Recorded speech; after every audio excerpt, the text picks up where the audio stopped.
see, it's the activist Alonzo Washington, back on YouTube doing the video blogs once again. I've been on the streets with Tip TV. It seems like you guys want to hear from me and what I think more so than Tip TV.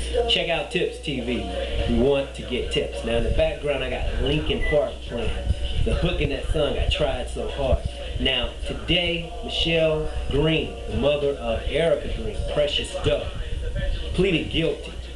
You know, the reason why I'm playing Try So Hard, this is a case I tried so hard to get tips, to get answers, and God was able to give me those answers. You know, looking at her today in court was so surreal.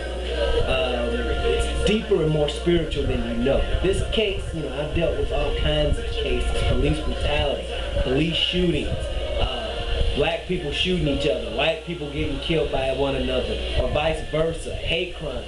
But something about this case touched me deeply, where I could not really forget about the case. To think a little child was able to have her head chopped off, with the mother present, with her cooperating with the assailant. In fact, my burning memory of Michelle Green is her down at the Precious Doe Memorial. Her with the flyers, her at the prayer vigils, her around the press conference. I have a vivid image of her walking past Dr. Dave Bernard when thousands of people were down there having concern about little Erica, Precious Doe at the time. We didn't know her name. It's so deep. You know, this is something that people would look and say, this is not real, this is not true, you're just saying this. But I remember down in that prayer circle, you know, I remember her being in the circle and I looked at her and I got a sense, you know, I heard God speaking to me, telling me that that's the person. But, you know, I didn't want to be crazy because I wanted to touch her and say, here's the person. But, you know, I said, well, if it's not the person, what's going to happen if I do that? People will think I'm crazy. You know, this case really invaded my dreams. I had nightmares about the case. You know, I always had a feeling I would get the answers, and that's why I pressed on. You know, I was able to be talked about negatively by the press, talked about negatively by, you know, critics, and, you know, this is a message I'm sending out to all the people who have hopes and dreams, and when God is moving them to do good things.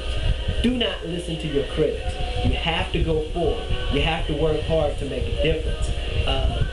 This case has validated what I do as an activist. A lot of times I just kind of look at it, I don't take it seriously.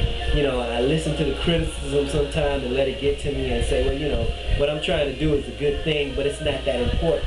Whenever you seek to help another person, whenever you seek justice, or whenever you do things that God leads you to do, it's one of the most important things in the world. Just to know that this little girl's grandfather called me when the police was not listening to him, and he got me that information. I was able to give that DNA. It's a feeling that words cannot describe. It's so important. I didn't even really stay into the court proceedings. It was some, you know, I was nervous about it, you know, just to see that this all comes full circle. I'm just happy that God was able to give me the answers, and I can get those answers over to the police, and this case is resolved. This is only part of the battle.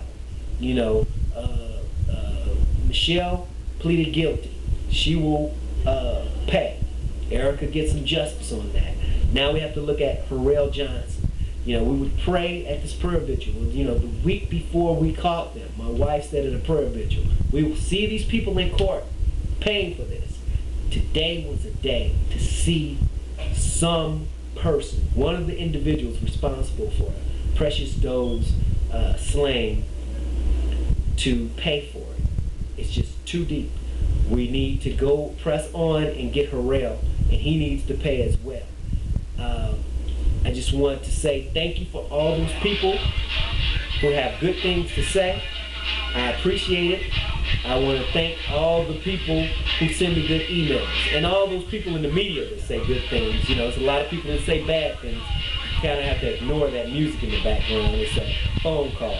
But you know, as an activist, my work is never done. People are always trying to reach out to me. But I just want to thank the community, and I want to thank those people involved that have been supportive of me. And I will try to solve more cases, try to get more tips, and try to get people to care about a homicide. So that's what Erica Green was able to do, make the community care about a homicide. Remember, it's hip to give tips. Peace.